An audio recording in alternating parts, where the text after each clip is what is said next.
Maraming salamat po sa pagtangkilik ng ating video. Hinihikayat ko po kayong mag-like and subscribe para ma-update kayo sa susunod na nakabanata. Tara at umpisahan na natin.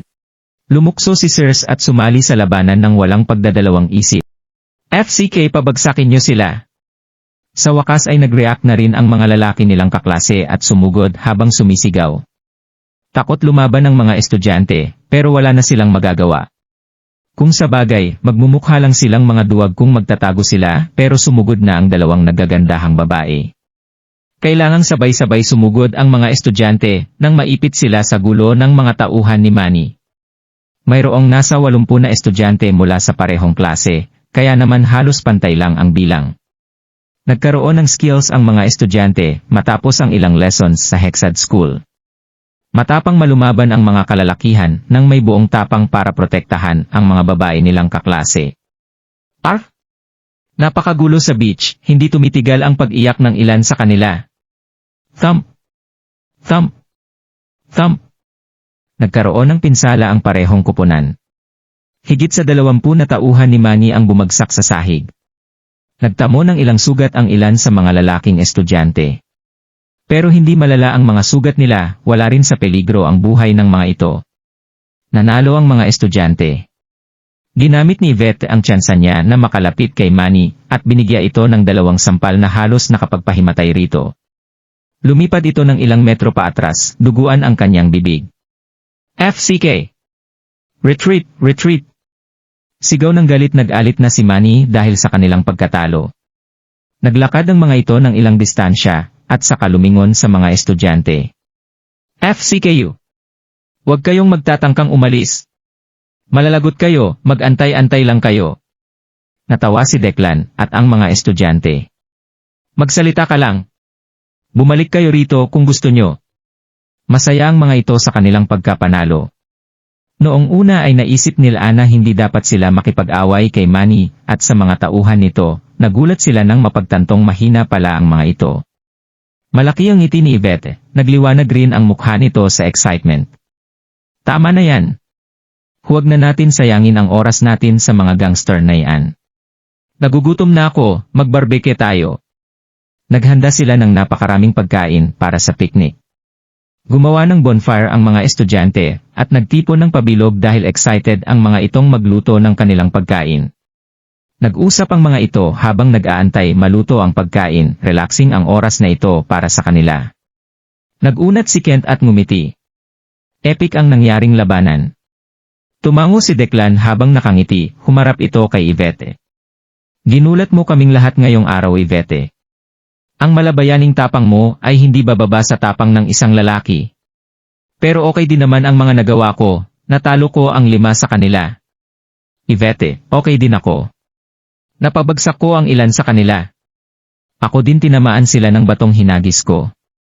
Pumalibot kay Yvette ang kalalakihan at nagmalaki ng mga sarili. Magalag nang umiti si Yvette at tumango. Nakita ko, napakatapang ng lahat.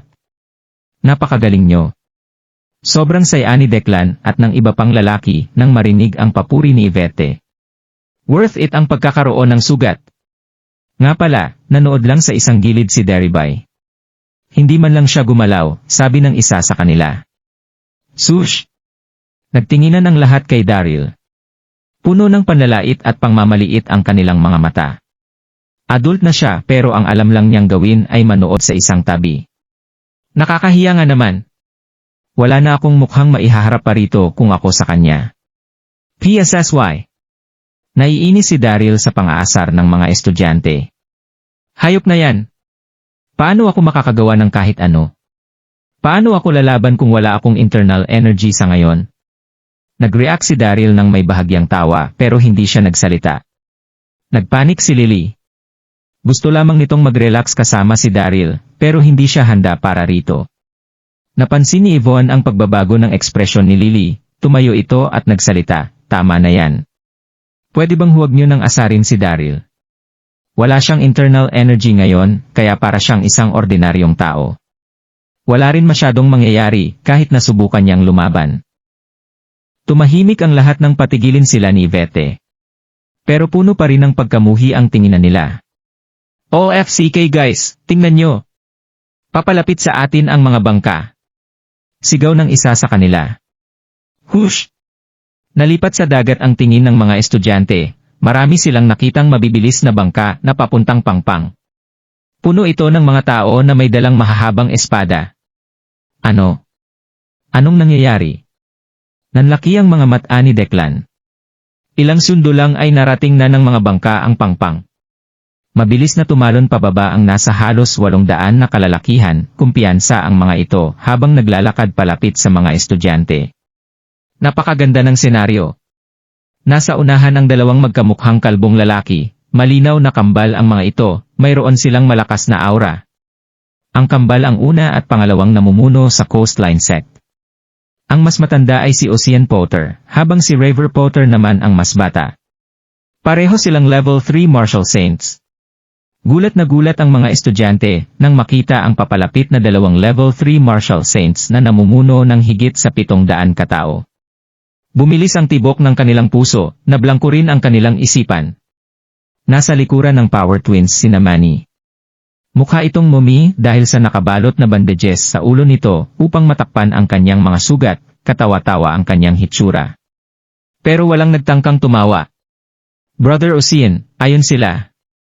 Ayaw nilang magbayad matapos rentahan ang aming motorboats, sinaktan at sinugatan rin nila ang kapatiran. Galit at may pagkamuhing sigaw ni Manny. Malamig na nagmasid sa paligid si Ocean Potter bago niya ito itigil sa mga estudyante. Nagsalita siya ng walang emosyon, magsalita kayo. Paano natin to ayusin? Kumalat sa buong lugar ang nakakatakot nitong aura. Go! Nagtinginan ang mga estudyante na tila ba wala silang magawa abang nasasakal ang mga ito sa aura ni Ocean. Halos maihi ang mga takot na takot.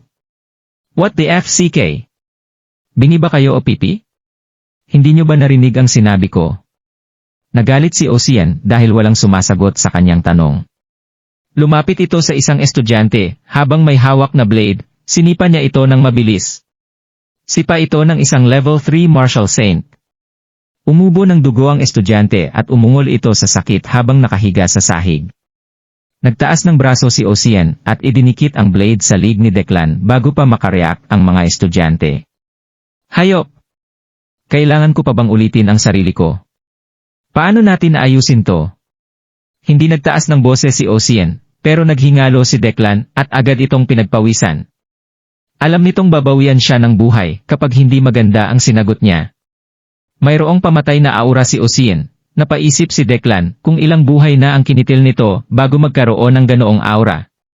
Hindi lang po ito pagkakaintindihan, boss. Isa itong hindi pagkakaintindihan. Nagsusori kami. Nanginig ang boses ni Declan. Sinong mag-aakalang napakalakas na sekta pala ang Coastline Sect? Mayroon silang higit sa 700 na miyembro. Walang nagtangkang ma-offend ang mga ito. Nagsusori kayo? Tanong ni Declan, hinawi nito ang kanyang kamay.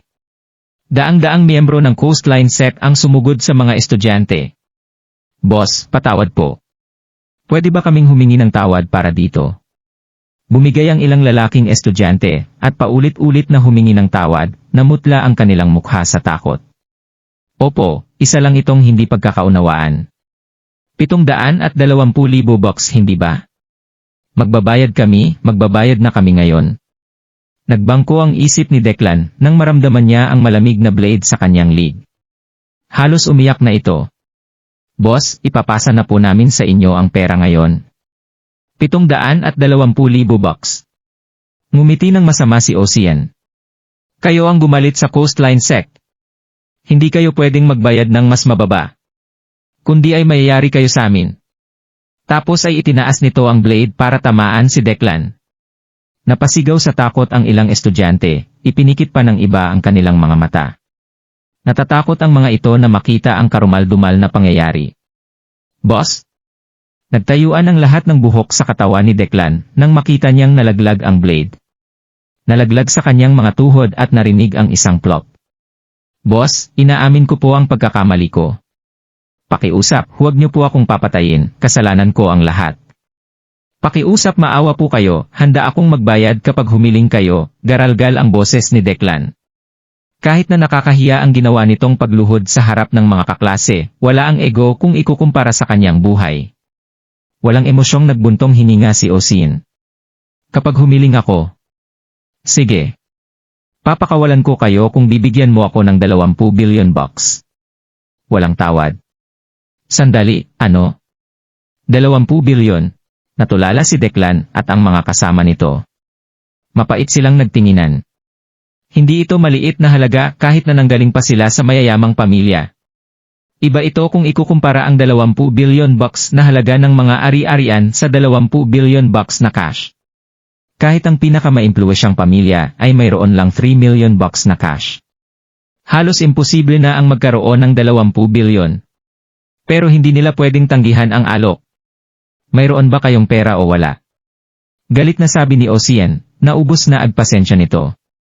Meron, paulit-ulit na sigaw ng nakaluhod paring si Declan, habang nakangiti ng pilit. Maaari nyo ba kaming bigyan ng ilang minuto para kolektahin ang pera? Naiinip na hinawi ni Ocean ang kanyang kamay sa hangin. Mayroon kayong 10 minuto. Bilisan nyo. Inalis nito ang kanyang blade nang magbigay ng 2 upuan ang mga tauhan. Umupo sina Ocean at River. Takot na tumayo si Declan at sinenyasan ang mga kaklas para magtipon. Anong gagawin natin? Nag-usap-usap ang nagpapanik na mga estudyante. Kinakabahan rin si Kent nang bumulong ito, narinig ko na ang tungkol sa Potter Brothers. Nakabuo sila ng reputasyon sa komunidad ng martial arts bilang makapangyarihan at walang awa, ilang taon na ang nakalipas. Akala ko ay nagretiro na sila dahil 2 taon na silang hindi gumagawa ng ingay. Hindi ko inakalang makikita ko silang namumuno ng Coastline Sect. Lumunok ito at mapait na ngumiti nang ipahayag niya ang sumunod na suhestyo. Sa tingin ko ay kailangan natin silang bayaran. Hindi natin pwedeng ma-offend ang mga to. Tahimik ang mga estudyante. Tama si Kent, talo tayo sa bilang. Mahihinang bata lamang sila. Kinagat ni Yvette ang kanyang labi, habang may marangal na ekspresyon, at mariing nagsalita. Grabe ang kasakiman nila, tinaasan nila ang halaga dahil mas madami sila kaysa sa atin. Hindi natin sila pwede bayaran. Nakakabaliw ang laki ng halaga na hinihingi nila. Humakbang palapit sila Declan at Kent habang pinapayuhan ito. Yvette, hindi nakikipaglaban sa mga imposibleng bagay ang matalinong tao. Eksakto. Napakalakas ng 2 iyon, marami rin silang tauhan. Hindi tayo mananalo. Malinaw na handa ng sumuko ang mga ito. Kita ang pagkasalungat sa ekspresyon ni Yvette. Nagmula kayo sa mga maimpluwensyang pamilya sa Donghai City. Susuko na lang ba kayo kapag binuli kayo sa sarili niyong bakuran? Pwede bang magkaroon kayo ng tapang? Awkward na tumahimik ang lahat. Mariing pinagdikit ni Kent ang mga ngipin, puno ng determinasyon ang mukha nito. Sige, respetadong tao tayo kaya hindi tayo maaaring bumigay. Tatawagan ko ang papa ko. Nakakahiya para sa kanya ang hindi magbago ng desisyon dahil sa sinabi ni Yvette. Lumayo ito ng ilang distansya, inilabas ang phone, at tinawagan ang kanyang ama, si Edward Howe. Ginawa rin ito ni Declan, Justin, at ang ilang pang mga estudyante. Mabilis na pumasok ang tawag ni Kent. Nagsimulang magpaliwanag ni Kent. Dad, nasa beach ako kasama ang mga kaibigan ko, nagkaroon kami ng problema sa Coastline Sect. Pinuno nila si Ocean Potter. Ano? Coastline Sect. Agad na namutla si Edward, sinermunan nito ang anak na nasa kabilang linya ng tawag. Hindi ka nag-iisip. Bakit mo binangga ang Coastline Sect? Kailangan kong kumausap ng tao para ayusin ang transaksyon ng ating pamilya, kundi ay hindi maipapadala ang mga produkto natin. Binabalaan kita. Gawin mo na lang ang sasabihin nila. Huwag mong iuwi ang mga problema dyan, nagkakaintindihan ba tayo? Agad nitong binaba ang tawag. Balot ng malamig na pawis ang noo ni Kent.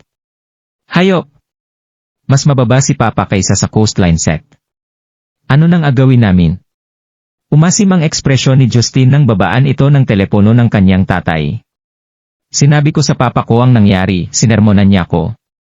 Sabi niya ay wag ko daw silang banggain, tingin ko ay kailangan natin gumawa ng paraan para makapagbayad. Tumahimik ang lahat, balot ng hindi makitang tensyon ang hangin. Nag-isip ang lahat kung paano sila makakakuha ng 20 million bucks, pero walang paraan para doon. Biglang may kalmadong nagsalita. Bakit hindi ko ito talakayin sa kanila? Tatanungin ko sila kung pwede nila ko gawa ng pabor at hayaan tayong umalis. Si Daryl. Ano? Gawan siya ng pabor at hayaan kaming umalis.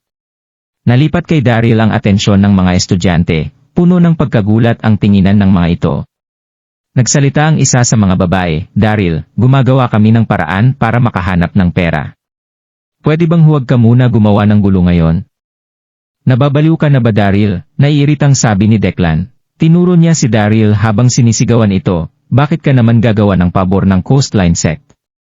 Sino ka ba sa tingin mo? Nagbibiro ba siya? Sinermonan rin siya ng ibang estudyante. Honey, tama na, nagpadyak ng paa si Lily dahil sa inis, habang hinihila nito ang damit ni Daryl, namula ang mukha nito sa kahihiyan. Gusto na lamang niyang maghukay at magtago roon sa tuwing pinagkakaisahan nila si Daryl. Tama na! Huwag niyo na lang siyang pansinin. Hinawi ni Declan ang kanyang kamay sa hangin at pinatahimik ang mga kaklase. Kumuha na tayo ng pera.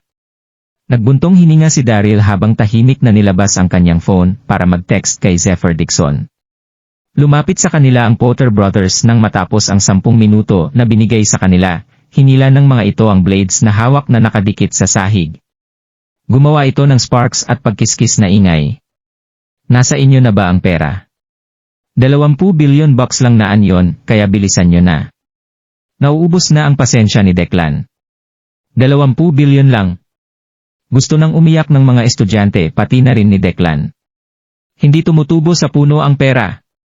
Kahit pa ang mga mayayaman na nasa telebisyon ay hindi makakapaglabas ng 20 billion bucks na cash kahit pa may net worth silang daang-daang bilyon. Ang net worth sa telebisyon ay ang pag-aari ng isang tao kabilang na ang kanyang kumpanya, mga ari-arian, mga sasakyan, at shares. Halos imposible ang makapaglabas ng 20 billion cash. Nakakunot ang noo ni Declan nang lapitan niya si Ocean at sinubukang makipagkasundo rito. Boss, wala po talaga kaming ganoong kalaking halaga na cash. Ano? Nagdilim ang ekspresyon ni Ocean. Inabot kayo ng 10 minuto bago sabihin sa aking wala kayong ganoong kalaking pera. Patay talaga kayo sa amin. Binigyan niya si Declan ng 2 suntok sa mukha.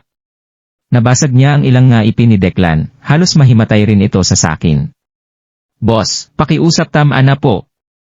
Napangiwi sa sakit si Declan, muli itong lumuhod. Bawasan niyo po, pakiusap, boss. Pakiusap, nagmamakaawa ako sa inyo. Umalis ka. Sigaw ni Ocean, sinipa rin niya ito, natumba sa sahig, at nagpagulong-gulong ang mas batang lalaki. Wala kayong pera. Puputulin ko ang isang daliri sa mga kamay nyo at sasama sa amin ang mga babae ng isang gabi.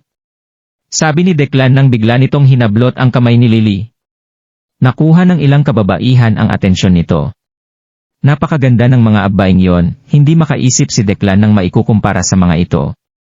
Hindi niya inakalang makakatagpo siya ng ganoong kagandang mga babae sa buhay niya. Payag siyang makuha ang mga babae kung hindi makakapagbayad ang mga ito. Mayabang na lumapit ang nakangiting si River. Nakatingin siya kina Yvette at Circe, pinagmasdan niyang maigi ang katawan ng mga ito. Ikaw, takot na sambit ni Lily, namula ang mukha nito sa kahihiyan at galit ng mahigpit na hinawakan ni Ocean ang kanyang kamay. Anong ginagawa mo? Nanginig ang katawan ni Circe nang sumigawa ito. Habang mas takot ito, mas tumitindi rin ang excitement ng Potter Brothers. Nagbigay sila ng malaking ngiti at nagsalita, huwag kayong matakot. Hindi naman namin kayo sasaktan, gusto lang namin kayo makatabi ng isang gabi. Nagtawanan ang karamihan sa mga tauhan. Nataranta ang ibang estudyante, pero walang nagtangkang magsalita, dahil ayaw nilang maging bayani sa ganoong sitwasyon. Sumigaw si Yvette para humingi ng tulong habang kinakaladkad ito palayo ni River, pero wala sa mga lalaking estudyante ang sumaklolo. Nakaramdam ito ng matinding pagkabigo at kawalan ng pag-asa. Bitawan niyo siya. Sabi ng isang malamig na boses. Si Daryl. Natahimik ang lahat. Nagtatakang tumingin kay Daryl sina Declan at ang ibang estudyante. Humihiling ba ang lokong to para mamatay? Umiling ang ibang babaeng estudyante. Nagtatapang-tapangan ba si Daryl? Baka ikamatay niya kung tatangkain niyang maging bayani. Anong sabi mo? Nagulat si Ocean dahil akala niya ay nagkamali lang siya ng dinig kay Daryl. Binigyang tingin nito ang mas batang lalaki, habang gulat ang ekspresyon, sarkastiko nitong hinukay ang tainga. Sabihin mo nga ulit. Malakas ang loob ng batang to sa pag-aastang maging bayani. Wala siyang kahit anong internal energy, baka isa siyang estupido. Malamig na tumitig si Daryl kay Ocean at inulit ang kanyang sinabi. Sabi ko, alisin mo ang madumi mong mga kamay sa kanya. FCKU. Gusto mo bang mamatay? Sigaw ni Ocean. Sush! Mabilis na lumapit ang mga tauhan nito nang marinig nilang sumigaw ang kanilang leader. Binigyan nila ng malamig na titig si Daryl habang nag-aantay ng utos. Handa na ang mga ito para hatiin siya sa gitna. Pero nagpatuloy tumayo si Daryl nang walang bahid ng takot sa kanyang mukha. Hoy bata, nakakatawa ka. Natatawang sabi ni Ocean. Napakadami nyo, pero ikaw lang ang may lakas ng loob para magpapansin. Gusto mong mamatay hindi ba? Ngumiti si Daryl at malamig na sumagot, isang beses ko lang tong sasabihin. Wala akong pake kung gusto mong perahan ang mga tao pero hindi mo makukuha ang mga babae, kaya alisin mo ang maruruming kamay mo sa kanila. Hindi ko na ulitin ang sarili ko. Wow, okay. So, gusto mong mamatay? Bahagyang natawa si Ocean sa labis na galit na naramdaman. Hati-hatiin niyo siya at ipakain sa mga isda. Walang nagtangkang makipag-usap sa kanya gamit ang ganoong tono noong ilang taon siyang nasa komunidad ng martial arts. Gustong mamatay ng mahinang batang iyon nang takutin siya nito. Sumugod palapit kay Daryl ang ilan sa mga tauhan ni Ocean. Honey! Bumuhos ang mga luha ni Lily dahil sa takot. Ito ang Coastline Sect. Naghanap si Daryl ng gulo nang galitin ang mga ito kahit na wala siyang internal energy. Nanatiling kalmado si Daryl, kasing lamig nito ang pipino nang lumapit ang mga lalaki. Ngumiti ito at nagsalita, sabihin mo sa akin, anong gagawin namin para palayain niyo ang mga babae? Natawa ang mga mas matandang lalaki. Nasa isip ni Ocean na gusto ng sumuko ni Daryl, kaya naman malaki ang ngiti nito habang nagsasalita. Bigyan niyo ako ng 20 billion bucks. Oh. Direstong tumitig si Daryl sa kanyang mga mata habang nakangiti. Kaya kitang bigyan ng 20 bilyon pero sa tingin ko ay wala ka ng buhay para magamit ito. Ano? Galit na galit si Ocean. Bakit napakalakas ng loob ng batang to? Hindi na niya matago pa ang kanyang galit, itinaas niya ang kanyang blade para hatawin si Daryl. Sumigaw si Manny ng sandaling iyon. Kapatid na Ocean! Sa likod mo! Anong sinisigaw-sigaw mo? Napamura si Ocean bago tumalikod, labis ang pagkagulat nito. Nanigas ang mga nakatayong tauhan ng Coastline Sect pati na rin ang mga estudyante. Tumahimik sa buong Gold Beach. Dinig nila ang sabay-sabay na mga paghakbang. Tapos ay nakita nila ang higit sa 3,000 na tao na may layong ilang daang metro sa kanila. Mabilis silang nagtungo sa beach tila mga alon. Nakasuot ang mga ito ng Chinese jackets, may hawak rin silang mga sandata, mukha silang marangal. May hawak na malaking bandila ang leader ng mga bagong dating. Nakakamangha ang senaryo ng sumabay sa alon ang bandila. Ito ang bandila ng Nine Dragon Justice, mula sila sa Elysium Gate. Pinaparusahan namin ang mga masasamang tao para maghatid ng hustisya sa sangkatauhan. Nagkaisang sumigaw ang mga tauhan ng Elysium Gate. Nakalog ang ulap sa mga boses nito, malinaw rin silang narinig ng lahat ng hindi hihigit sa 10 kilometro ang layo, mula sila sa Elysium Gate. Biglang natakot si Ocean. Tinibag ng Elysium Gate ang higit sa 100 masasamang sekta sa loob ng 2 linggo matapos ang pagkakagawa sa mga ito. Ang layunin nila ay ang maghatid ng hustisya sa sangkatauhan, nakabuo rin sila ng magandang reputasyon sa komunidad ng martial arts. Umaakto ng kasamaan ang Coastline Sect sa beach. Napag-isip nila kung naparoon ang Elysium Gate para sa kanila. Labis ang emosyong naramdaman ng mga estudyante, naluluha pa sa pasasalamat ang ilan sa kanila. Tingnan niyo ang bandila ng Justice Flag. Mula sila sa Elysium Gate. Malaki ang tsansang naparito sila para pabagsakin ang Coastline Sect. Nandito sila para sagipin tayo. Nagbigay ng pahayag ang Elysium Gate patungkol sa komunidad ng martial arts. Lahat ay alam ang kanilang reputasyon. Naglalaho ang mga sektang hindi matapat sa kanilang gawain sa tuwing nagpapakita ang bandila ng Nine Dragon Justice. Nayanig ang mundo sa sabay-sabay na paglakad at napuno ang mga tao ng emosyon. Maraming tao ang nagtipon sa palibot senaryo habang papalapit ang bandila sa mga estudyante, tumitig ang kanilang namamanghang mga mata sa bandila. Kasama ang Dixon quadruplets sa 3,000 katao, hindi sila nagmamadali habang papalapit sa beach bago pa sila tuluyang huminto sa harap ni Ocean. Malamig ang mga tingin ni Zephyr Dixon kay Ocean. Nasusunog ito sa galit na naramdaman. Ocean at River Powder, nagdudulot kayo ng gulo sa iba kahit na mga miyembro kayo komunidad ng martial arts. Maghahatid ng hustisya sa sangkatauhan ang Elysium Gate.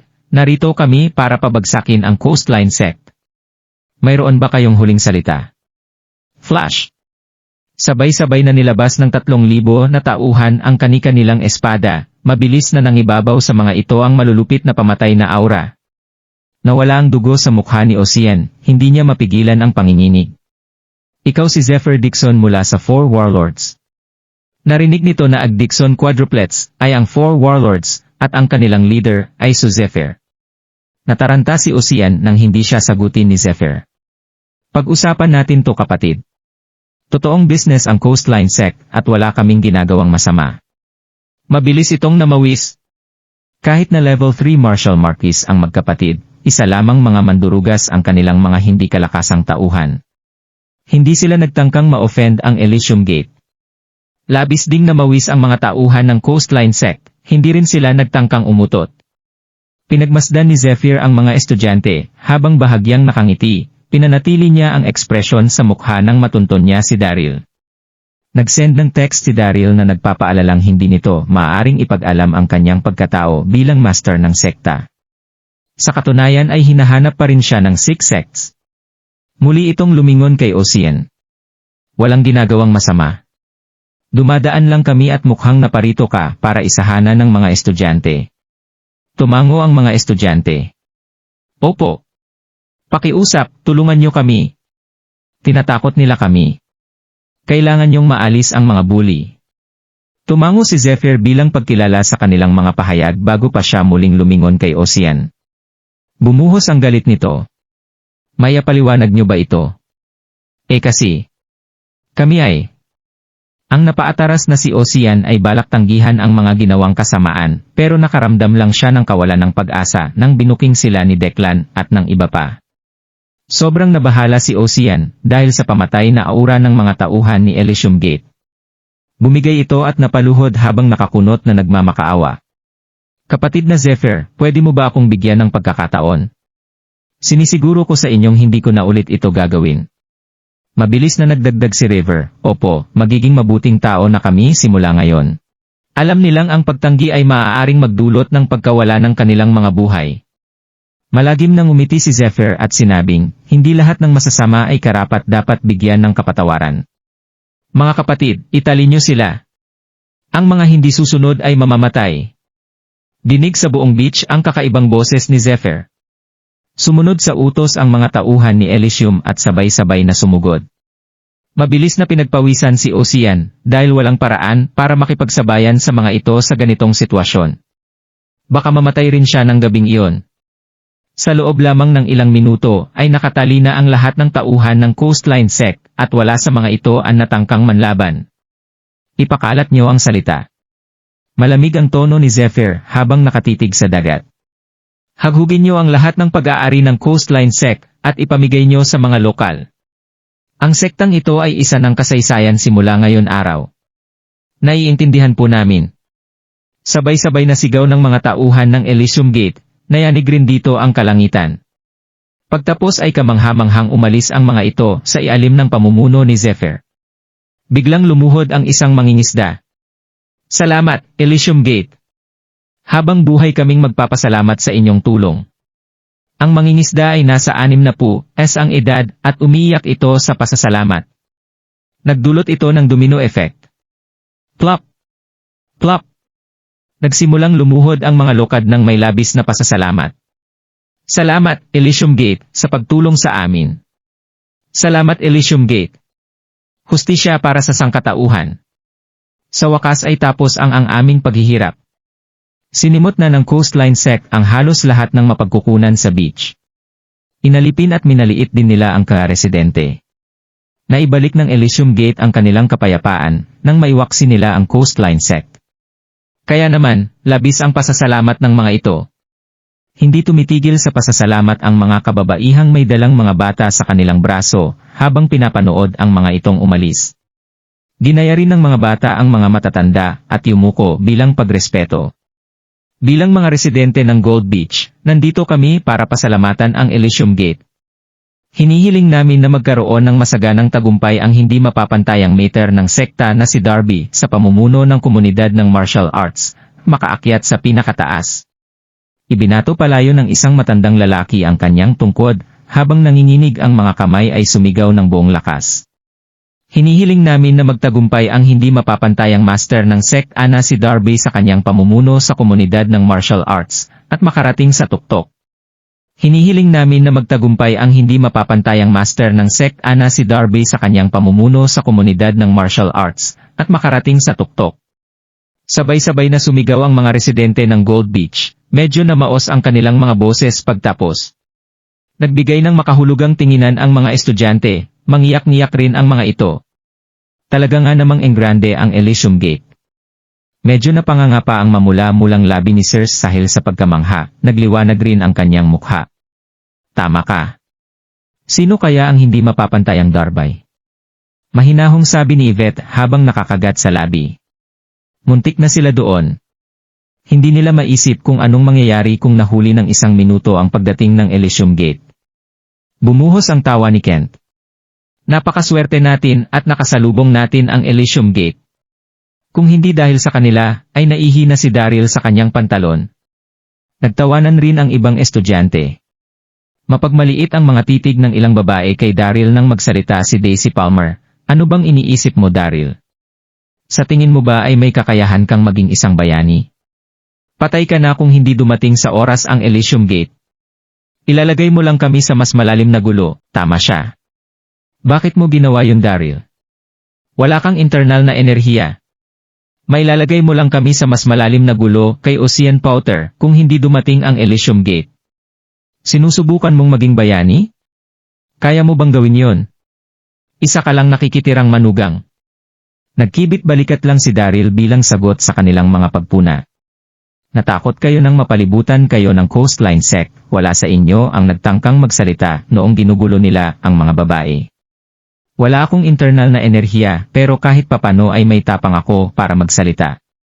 Maaaring wala akong kwenta pero mas wala kayong kwenta kaysa sa akin. Ikaw. Walang masabi ang mga kalalakihan. O siya, tama na yan, huwag na kayong magsalita. Umupo si Yvette malapit sa bonfire habang may maliit na ngiti sa kanyang mga labi. Hindi pa ba kayo nagugutom? Mag-isda tayo. Kumuha siya ng inihaw na isda at inalok si Daryl. Salamat sa ginawa mo, Daryl. Tiningnan niya si Daryl mula ulo hanggang paa. Namangha siya sa pagsasalita nito kahit na wala itong kapangyarihan para makagawa ng kahit ano. Napakatapang nito. Mapagkumbabang ngumiti si Daryl habang kumakagat ito sa isda. Natapos ang patitipon ng bandang 6:00 ng gabi, nagpaalam na sa isa't isa ang mga estudyante. Nag-alok si Kent sa 2 babae na ihatid ang mga ito sa kanilang bahay gamit ang kanyang Land Rover. Tinawagan niya si Megan Castello nang maihatid ang 2. Meg, anong ginagawa mo? Natapos na ang pagtitipon, pwede ba kitang mailabas para manood ng movie? Excited na nagtanong si Kent. Natawa si Megan sa sinabi ni Kent dahil kakatapos pa lamang ng shift niya. Kailangan kong tumanggi, pagod na ako. Nag-enjoy ka ba sa pagtitipon? Bumuntong hininga si Kent at nagsimulang magreklamo. Kalimutan mo na, maganda ang mood ko nagyong araw pero nakisabay yung hayop na Daryl na yon. Hindi maganda ang mga nangyayari kapag kasama siya, napakamalas niya. Muntikan na kaming mapatay ng Coastline Sect. Nagulat si Megan nang marinig ito. Bumalik si Daryl. Oriental Pearl, 7 oras PM. Ito ang pinakasosyal na hotel sa Donghai City. Tanging mga kagalang-galang na tao lang ang makakapag-book roon. Halos laging puno ang hotel dahil indikasyon ng status ng isang tao ang makakain doon. Pero walang katao-tao ng araw na yon, walang nakaparadang sasakyan sa entrance. Tinawagan ni Daryl si Wayne Woodall at nirentahan ang buong hotel para sa gaganaping piyenta para sa mga alagad ng Elysium Gate. Naroon na ang Dixon quadruplets at ang 3,000 na alagad nang makarating si Daryl. Puno na ang banquet hall. Greetings, Secmaster. Tumayo ang mga alagad at bumati ng malakas, kasing lakas ng kulog nang makaapak si Daryl sa hall. Salamat. Please, umupo kayo mga kapatid. Nagkuway ng kamay si Daryl, isang pahayag na tigilan ang pagiging formal. Nakasuot si Daryl ng golden mask para hindi siya makilala bilang Secmaster. Nagmasid sa paligid si Daryl at nakita ang 100 lalaki ang nakatali sa gilid ng banquet hall, naroon din ang 10 villains pati na rin ang Potter Brothers. Secmaster. Nilapitan ni Zephyr si Daryl at magalang na nagsalita, narito po ang lahat ng kapatiran ng Elysium Gate, kaya kailangan kong dalhin ang 10 villains at Potter twins, kundi ay maaari silang makatakas. Hindi siya sinagot ni Daryl, lumapit ito sa kanilang mga bihag. Secmaster Darby, pareho po kaming handing sumuko. Mabilis na sigaw ni Ocean. Alam niyang mamamatay siya kung hindi siya susunod sa Elysium Gate. Tumango si Daryl at lumingon sa 10 villains. Paano naman kayo guys? Lahat ng ito ay may kakaibang anyo na nakakainteres. Ang oldest villain ay naging matabang lalaki na may matabang mukha. Mayroon itong 5 pulgadang habang peklat sa kaliwang pisngi. Mikhang matalino at pino si Old Villain 2, kakaiba ang kanyang anyo. Pinaka nakaka-interes si Old Villain 8. Afro ang buhok nito at para itong tingting sa payat, mukha itong feather duster sa malayuan. Matinding tumitig kay Daryl ang 10 villains, malinaw na ayaw nilang sumunod sa MB autos nito. Sa wakas ay nagsalita na ng malamig si Oldest Villain 1, patayin mo na kami. Napakatigas ng ulo. Natatawang sabi ni Daryl nang ipitik nito ang kanyang palad at agad na lumabas ang dosenang mga gamot. Naghanda ng Heaven Coat Elixir si Daryl dahil magagamit ito sa pagmamanipula ng mga tao. Alam ng lahat sa komunidad ng martial arts na kakaibang medisina ang Heaven Coat Elixirs at tanging ang Grandmaster ng Heaven lang ang mayroon nito. Kapag nainom ay kailangang gamitan agad ng antidote kundi ay magdurusa ang tao dahil sa lason. Alam ng lahat ang tungkol sa Heaven Coat Elixir. Walang pagdadalawang isip na pinwersa ni Daryl ang elixir sa kanilang mga bibig. Bakit mayroon ka nito? Gulat na tanong ni Oldest Villain. Nagkibit balikat at ngumiti ng malaki si Daryl. Hindi ako magsisinungaling, ako ang Elixir Master. Kaya kong gumawa ng daang-daang ganito nang hindi pinagpapawisan. Nainom mo ang elixir ngayong araw kaya bibigyan kita ng antidote kung sasali ka sa amin.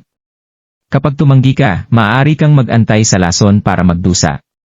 Agad na sumuko ang 10 villains. Alam nila ang epekto ng mga elixir. Marami sa matatapang at matitigas na lalaki ang nagmakaawa para sa antidote nang biglang lumabas ang lason. Opo, Secmeter, yumuyuko ako sa inyo bilang pagsuko. Sasanib ako sa Elysium Gate. Si Old Villain 8 ang unang lumuhod. Sumusuko rin ako. Ako rin. Wala pang 2 minuto ay nakaluhod na ang 10 tao sa sahig. Nagdesisyon ang lahat na hindi magdusa. Pakawalan niyo sila. Nakangiting sigaw ni Daryl. Agad na lumapit si Levin para tanggalin ang mga lubid. Masayang hinawi sa hangin ni Daryl ang kanyang kamay. Mga kapatid, ang tagumpay ng Elysium Gate ay dahil sa inyong pagsisikap. Pagsaluhan natin ang pagkain ngayong araw. Cheers, mga kapatid! Itinaas ng lahat ang kanilang mga baso. Cheers para kay Secmaster! Na-enjoy ng lahat ang pagsasalo habang nagbobonding. Nagyakapan ang mga ito at nalasing. Ang mga bagong miyembro na 10 villains, Ocean Potter and River Potter ay maayos na nakitungo sa grupo at lahat sila ay masayang nag-inuman. Sobrang nalasing ang ilan sa mga lalaki at bumagsak ang mga ito sa ilalim ng lamesa. Matapos ang 3 rounds ng pag-inom, nasimulang umikot ang ulo ni Daryl. Hindi niya mailalabas ang alak sa kanyang katawan dahil wala siyang internal na enerhiya. Tumayo siya at sumigaw, mga kapatid, tigil! Makinig kayo sa akin.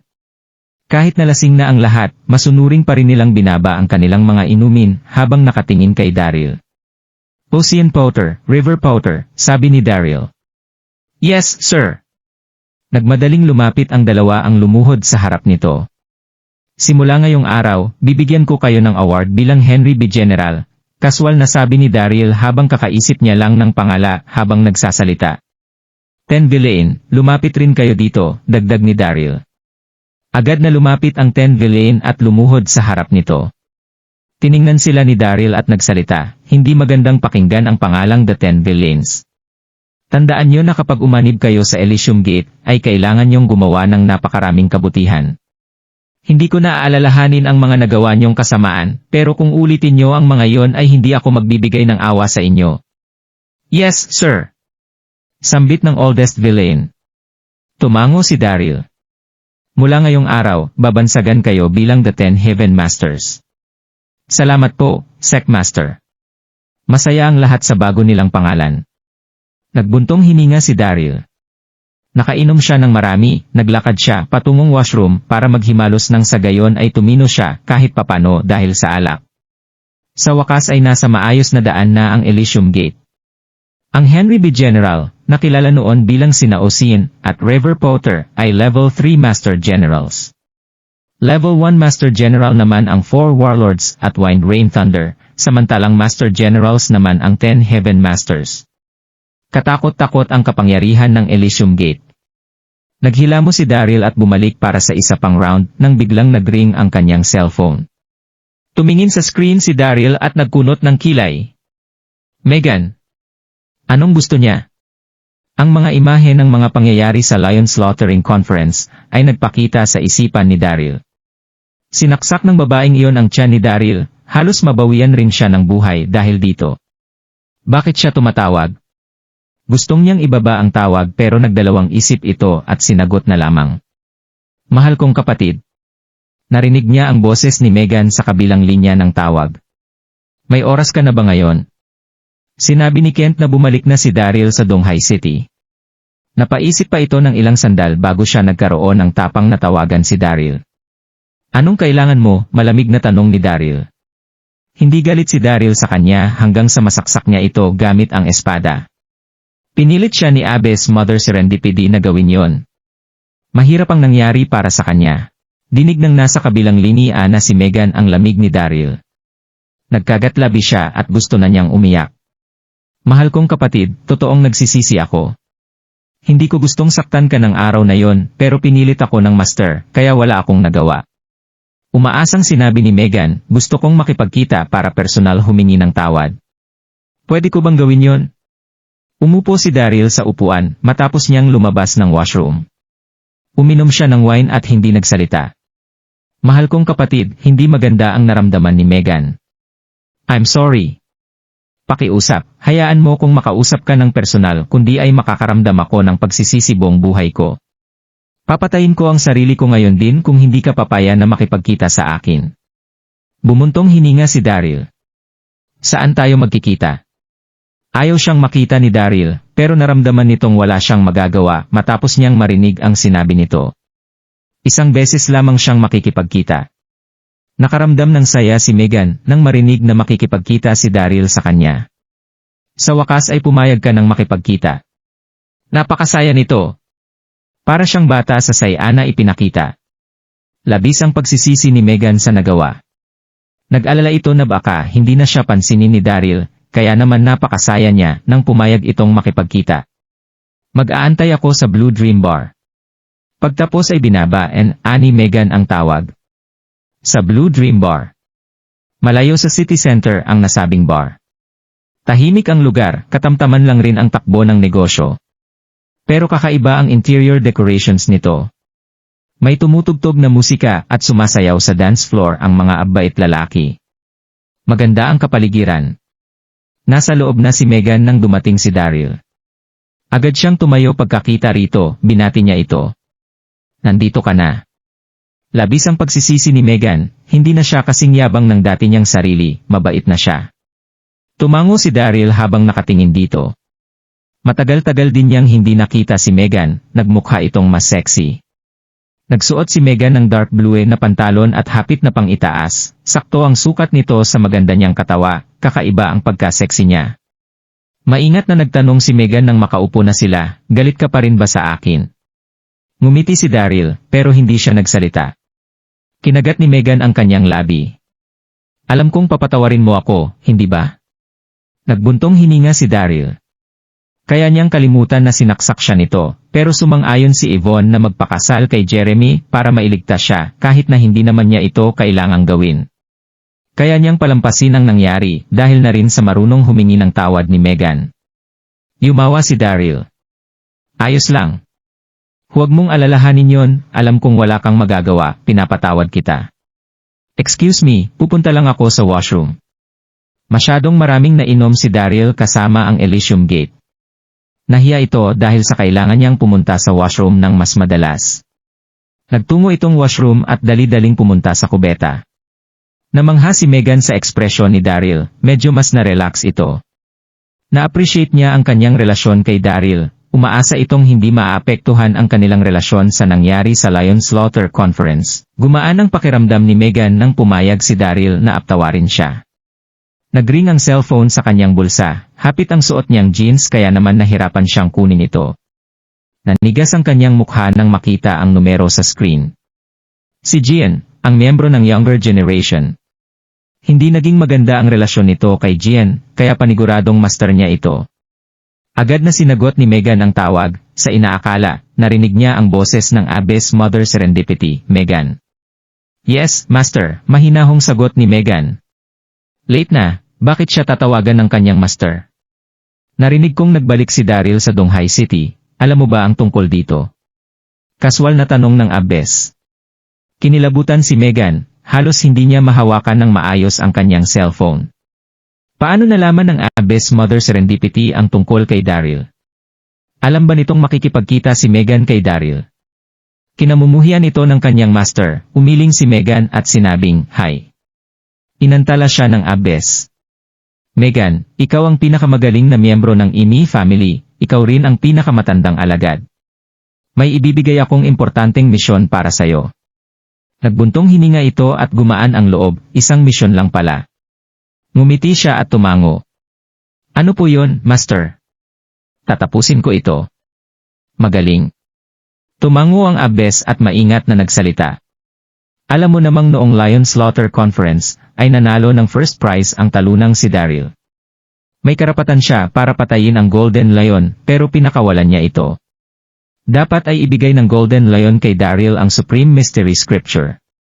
Sandaling huminto ang Abyss bago nagpatuloy. Alam ng lahat na mayroong 7 libro ang Supreme Mystery Scripture. Kung malilikom ng isa ang lahat ng libro, at maintindihan ang mga sikretong nasa loob nito, ay maaaring masakop ng isa ang buong mundo. Hindi dapat mapunta kay Daryl ang librong ito. Gumawa ka ng paraan para makipagkita kay Daryl at nakawin ang scripture sa kanya, naiintindihan mo ba? Ano? Kinilabutan ang buong katawan ni Megan, mariin niyang kinagat ang kanyang labi. Paano niya magagawa yon? Umiyak si Megan. Master, hindi ko po kayang gawin yon. Ayaw itong gawin ni Megan. Sinaksak niya si Daryl gamit ang espada sa Lion Slaughter Conference. Nakakaramdam pa rin siya ng pagsisisi, kaya paano niya magagawang nakawin ang scripture mula rito? Hindi yon tama. Bakit hindi? Bakit naman hindi mo kaya? Hindi masaya ang tunog ng Abyss. Binabalaan kita, napakahalaga ng Supreme Mystery Scripture. Kailangan din ito ng ating Emi family. Kahit na walang benepisyo ang pamilya Emi sa Scripture, hindi pa rin natin pwedeng hayaan na mapunta ito sa kamay ng maling tao. Kailangan mo itong gawin kahit na ayaw mo. Master, pakiusap, ibigay niyo na lang po ang tungkulin sa ibang tao, please. Hindi. Seryosong sabi ni Abyss. Mayroon kang ilang koneksyon sa walang kwentang lalaking iyon. Dahil nasaksak mo siya, paniguradaong papayag siya na makipagkita kung tatanungin mo siya. Megan, hindi mo ako pwedeng hindi sundin. Napakatalentadong magbabae, ikaw ang pinuno ng kabataang henerasyon ng pamilya Emi, kaya naman huwag mo akong bibigyan. Kung tatanggi kang kunin ang scripture, kailangan na nating tapusin ang ating relasyon dito, malamig na pahayag ng Abyss Mother Serendipity. Agad nitong binaba ang tawag. Nakaupo lamang ang gulat at nag-aalalang si Megan. Nawala ang naramdaman niyang saya sa puntong iyon, gusto na lamang niyang umiyak. Sa kabilang linya ng tawag, humuni si Daryl habang papalabas sa washroom at bumilk sa kwarto. Nang matuntun niya ang koridor sa labas ng kwarto, narinig niya ang pamilyar na boses. Daryl. Tiningnan niya ang pinanggalingan ng boses, at nakita ang isang kwarto na puno ng magagandang babae, nakangiti ang mga ito habang nag-uusap. Sina Sirs, Evelyn at iba pa nilang kaibigan. Tumayo si Sirs at ngumiti. Daryl, nandito ka na. Isang pagkakataon. Umalis siya kaagad sa pagtitipon kanina para makipagkita sa kanyang mga kaibigan nang hindi inaasahan ay nakita niya si Daryl. Tumingin ang lahat kay Daryl. Hindi ba siya ang bobong lalaki? Mayroon pa rin akong litrato niya habang hinuhugasan ang mga paa ni Evelyn. Nahiya si Daryl sa nagyaring gulo. SHT! Naaalala pa rin nila ang tungkol sa paghugas ng mga paa. Umupo ka, Daryl. Tumayo si Sirs. Noong nasa beach habang gusto siyang bulihin ng mga tauhan ng Coastline Sect, si Daryl lang ang nag-iisang tumayo laban sa mga ito. Na-appreciate ni Sirs ang kanyang tulong. Hindi rin katagalan, pinakawalan ni Daryl ang lolo ni Evelyn. Ibabalik niya pa ang pabor dito, kaya naman gusto siyang imbitahin ni Circle para mag-inom. Sorry, hindi pwede. Nag-aantay kasi sa akin si Megan sa kabilang kwarto. Ngumiti si Daryl at magalang na tumanggi.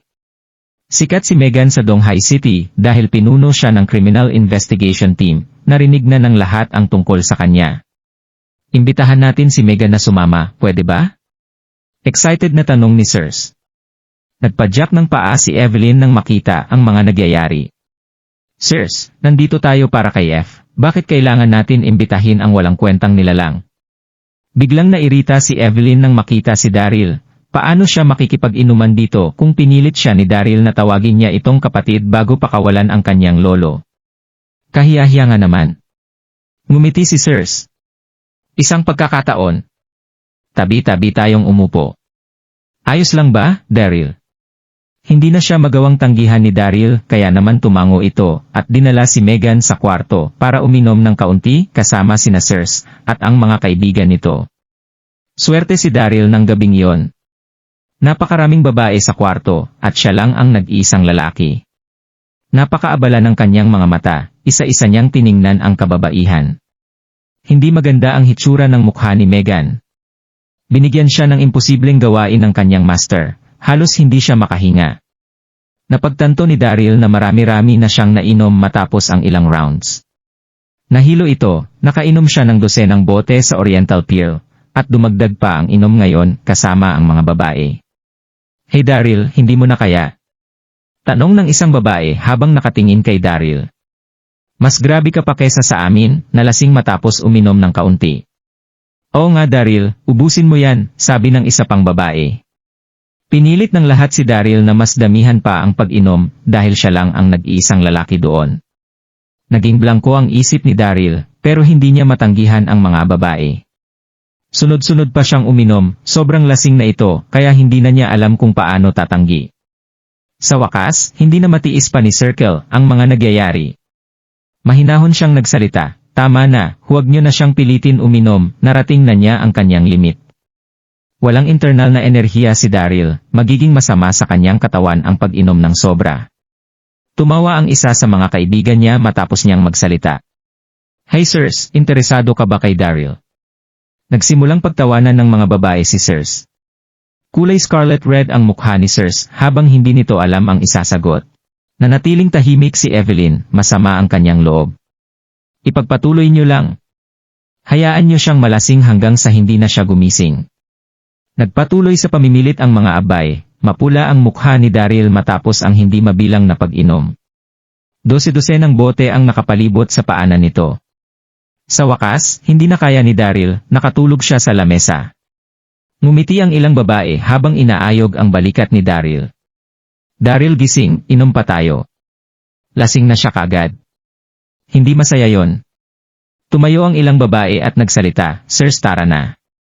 Napakahina niya, hindi masaya. Manood na lang tayo ng movie. Nakaramdam ng pagsisisi si Sirs, kinausap niya si Megan, Megan, I'm sorry. Napaka mapaglaro ng mga kaibigan ko, sobrang lasing na si Daryl, nakaistorbo ba kami sa inyo? Hinawi ni Megan ang kanyang kamay sa hangin. Walang problema. Naparito lang naman kami para uminom, sige na manood na kayo ng movies, ako na ang maghahatid kay Daryl pauwi. Sige, aalis na kami. Tumango si Sirs at tuluyan nang umalis kasama ang mga kaibigan. Si Megan at Daryl na lang ang natira sa kwarto. Tulog pa rin ang nasa lamsang si Daryl. Nagkagat ng labi si Megan habang papalapit niyang tiningnan si Daryl. Komplikado ang kanyang naramdaman. May nakita siyang libro sa jacket ni Daryl. Ito ang Supreme Mystery Scripture, mukhang bitbit ni Daryl ang libro kahit saan siya magpunta. Napabuntong hininga si Megan. Naglaro sa kanyang isipan ang mga salita ng kanyang master. Isang beses na niyang nasaktan si Daryl, halos mawalan din ito ng buhay sa Leon Slaughter Conference, kakaayos lamang niya pero magnanakaw naman si Megan mula rito. Pero mabibigo ang kanyang master kung hindi niya makukuha ang scripture. Mariing pinagdikit ni Megan ang mga ngipin at sinubukan kunin ang Supreme Mystery Scripture. Nang makita ang katagang Supreme Mystery Scripture, sa cover ay nakaramdam siya ng galak pero nakaramdam din siya ng pagkakasala. Nakuha ang kanyang atensyon ng Celestial Silkworm Armor. Malinaw na suot ito ni Daryl. Nakita ang armor sa ilalim ng dim lights ng bar, nakita niya ito sa Lion Slaughter Conference. Walang makakapasok sa armor. Nagkagat ng labi si Megan. Hindi niya alam ang kanyang iniisip nang tanggalin niya ang shirt ni Daryl at kunin ang Celestial Silkworm Armor. Matapos niyang tanggalin ang armor, agad niyang nakita ang matipuno nitong katawan. Mayroon itong 12 ng sugat, mga sugat galing sa nakaraan. Dahil sa mga ito ay mas nagmukhang manly si Daryl. Wow! Hawak ni Megan ang Celestial Silkworm Armor habang hinahangaan ang katawan ni Daryl. Ito ang unang beses na makalapit siya ng ganoon sa isang lalaki, ni hindi niya pa nakikita ang katawan ni Kent. Nagkulay scarlet red ang kanyang mukha at bumilis ang tibok ng kanyang puso. Matapos ang ilang minuto, sa wakas ay nakapag-isip na siya ng diretsyo. Para lamang siyang isang takas na preso na tumatakbo, kinuha niya ang Supreme Mystery Scripture at ang Celestial Silkworm Armor at mabilis niya itong inilagay sa kanyang handbag at mabilis na lumabas ng kwarto. Kung nagustuhan mo ang mga ganitong video, huwag mong kalimutan mag-like and subscribe. Panoorin mo na rin ang mga naunang kabanata para lalong maubos ang oras mo.